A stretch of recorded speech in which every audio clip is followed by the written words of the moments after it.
Bismillahirrahmanirrahim. Assalamualaikum warahmatullahi wabarakatuh. Perkenalkan, nama saya Ahmad Thorik.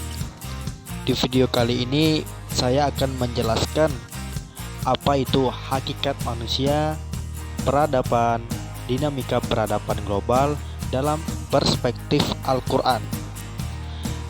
Baik, selanjutnya dari A. Hakikat peradaban. Peradaban berasal dari kata adab yang dapat diartikan sebagai sopan, berbudi pekerti, luhur, mulia, berakhlak yang semuanya menunjuk pada sifat yang tinggi dan mulia. Peradaban merupakan tahap tertentu dari kebudayaan masyarakat tertentu yang telah mencapai kemajuan tertentu yang dicirikan oleh tingkat ilmu pengetahuan, teknologi, dan seni yang telah maju. Yang B.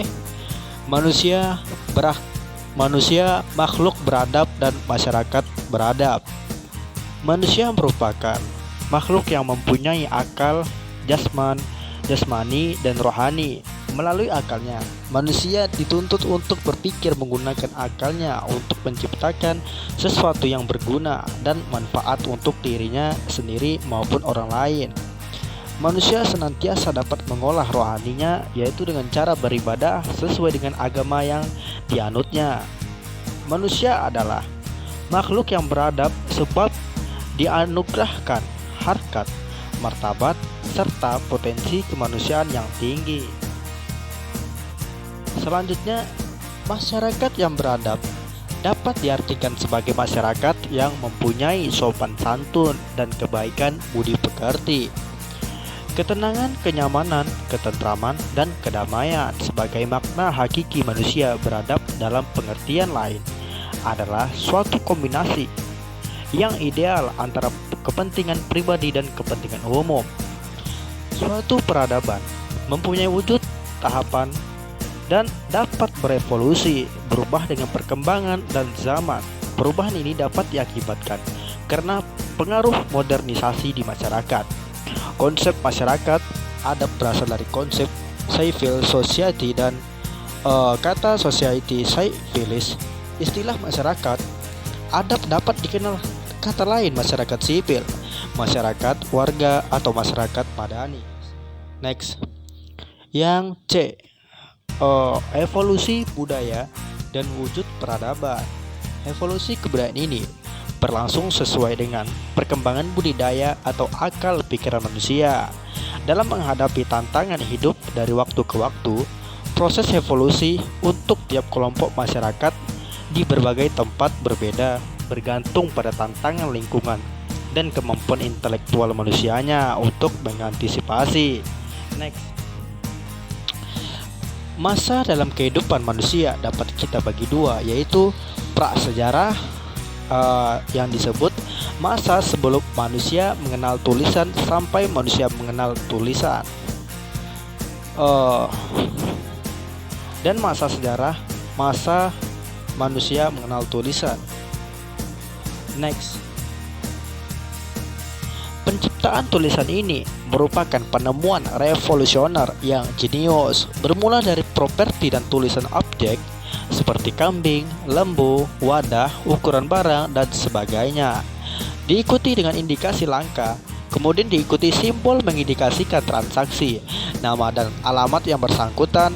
Selanjutnya, simbol fenomena harian, hubungan antara mereka, dan akhirnya intisari seperti warna, bentuk, dan konsep. Baik, selanjutnya yang D. Dinamika peradaban global. Globalisasi dapat dipahami sebagai perubahan dalam bidang ekonomi dan sosial yang berkombinasi dengan pembentukan kesalihung hubungan regional dan global yang baik. Perubahan ini melibatkan sejumlah perkembangan yang dapat dipikirkan sebagai sesuatu yang mendalam dan melibatkan suatu informasi struktural. Next, dalam bentuk pemanasan global akibat kebocoran lapisan ozon, revolusi di bidang komunikasi dan teknologi informasi yang semakin memperluas jangkauan dan intensitas semua alat jaringan sosiopolitik dalam dan lintas batas teritorial negara bangsa, dan deregulasi. Alvin Toffler menganalisis agar meningkatkan efisiensi dan pembaruan dan peradaban masyarakat akibat majunya ilmu dan teknologi. Ia menyatakan bahwa gelombang perubahan peradaban umat manusia sampai saat ini terbagi, yaitu tiga gelombang, yaitu pertama gelombang 1, yaitu peradaban teknologi pertanian. Yang kedua yang disebut gelombang kedua, yang artinya peradaban teknologi industri. Yang ketiga, gelombang ketiga, peradaban teknologi informasi. Next. Yang problematika peradaban dengan berlandasan pada Al-Quran. Masalah yang diangkat dalam penelitian ini dibatasi dalam 3 masalah. Yang pertama, bagaimana ayat-ayat Al-Quran memberi solusi pada persoalan kemiskinan umat Islam. Yang kedua, bagaimana Al-Quran memberi solusi pada persoalan kaum du'afa di tengah-tengah masyarakat. Yang ketiga, bagaimana Al-Quran memberi solusi pada konflik sosial yang akhir-akhir ini banyak terjadi. Next. Penelitian ini adalah penelitian kualitatif dan jenis data kualitatif. Penelitian ini juga adalah jenis penelitian pustaka yang datanya diperoleh melalui penelusuran kepustakaan. Penelitian ini menghasilkan 3 hal. Pertama, tentang solusi Al-Quran bagi problem kemiskinan yang dibagi dalam ranah individual, keluarga, masyarakat, dan negara. Next.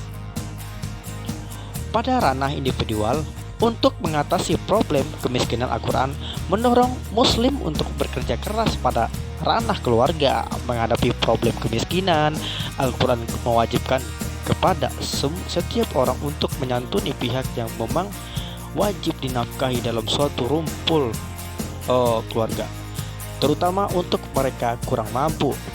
Yang kedua, solusi Al-Quran bagi kaum du'afa dalam Al-Quran menyebutkan hak-hak kaum du'afa, memperhatikan mereka dapat imbalan dari Allah SWT akibat jika kita pelantarkan mereka, dan juga mengenai memberdayakan mereka.